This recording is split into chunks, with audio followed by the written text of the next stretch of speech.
And I'm just glad to know that, wow, somebody was out here with a camera looking at this kind of stuff, because a lot of people don't believe that it really happened and exists. This man, who asked not to reveal his identity, says he was just pulled over here in downtown San Jose for expired registration. But he told me he believes he was racially profiled and stopped because of the car he was driving. I was basically pulled over because the guy actually saw my truck and my rims.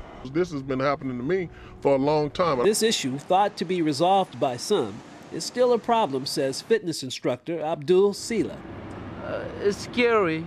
I mean, you hear about it, but you don't think it will actually happen to you. So when I hear about it now, I remember back when I was going through it. He told me about the day he feels he was profiled. And the police officer went around, made an illegal U-turn and came and pulled me over and said I looked like somebody that was robbing the neighborhood stores. Is when people are profiled in the city of San Jose, not only do they take your dignity from you, but they search your car, they look for things, and then often after being searched and being harassed, you're released with nothing. Rick Callender of the NAACP says last year his office was flooded with complaints. Last year when we did a survey of the community, we had over 450 people respond to our survey talking about the problems that they had in this downtown area. Rick told me now, with a new mayor in office who happens to be a member of the NAACP, he hopes that things will change. I believe that with a new mayor, with new leadership, a new vision, we have someone that will balance the needs of the community with the civil rights needs of everyone. Reporting from San Jose, this is Hazik Madhu,